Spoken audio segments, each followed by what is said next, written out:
Good morning. My name is Rebecca McCurtain, and I am a senior in the youth here, and I go to Gibbs High School down in St. Petersburg. Cool.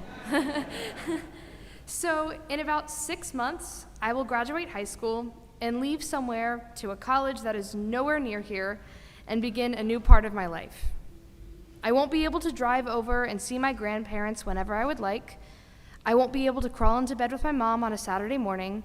I won't be able to watch Swiss Family Robinson with my dad when my mom is out with her friends. And most importantly, I won't be able to come here. I will have to find a new church that is near me. But how can I even begin to make that choice? Church of the Ascension is my home.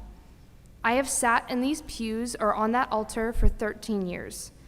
I, as many of you have seen many people lead service, serve communion, and read the gospel. And yet, every Sunday service is consistent. My parents sit in the same pew. We all recite the same prayers.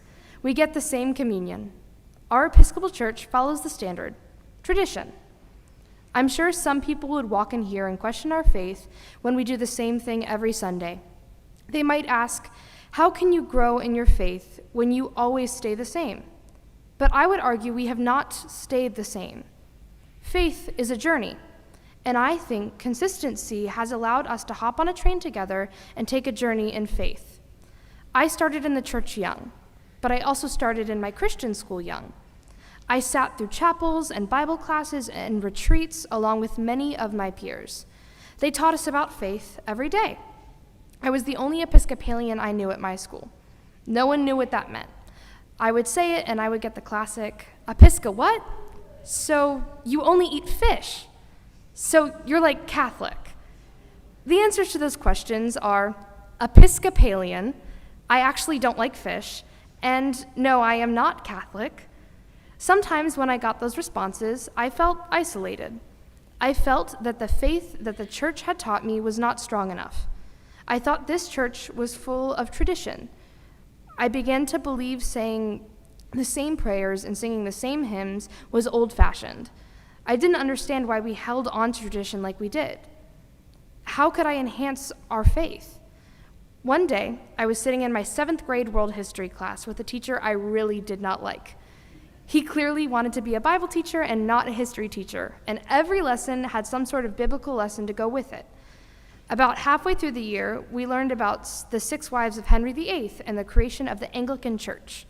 I remember perking up in the classroom as he began to explain the branches of current Christianity.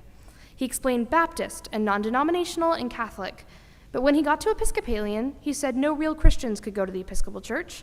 It was a church made from divorce, and nothing in the church had changed since that divorce. That angered me. I didn't know why it angered me, seeming as I seemed to agree at the time.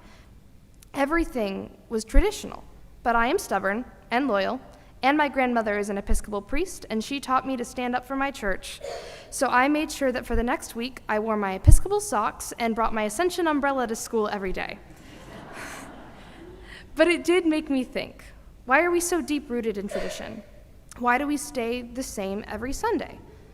Is there nothing more that I could work on in my faith? But I was wrong. As I continued to serve the altar or sing in the choir, I would think about why it all stays consistent. We don't stay in our traditions out of stubbornness, although I'm sure as Episcopalians it plays a part. Consistency builds faith. By saying the same prayers and having the same lessons, we are building faith in consistency. We are always reminded of God's love. We are always reminded of Jesus' sacrifice. We are always reminded of the night Christ died. What we do every Sunday is special. It does not keep us stuck or wandering in our faith. It pushes us forward with constant reminders that God loves us, and we just need to keep moving. So now, as I look at college where everything is uncertain and everything is moving at 1,000 miles an hour, I will be looking for an Episcopal church that will help me find what I've already found here.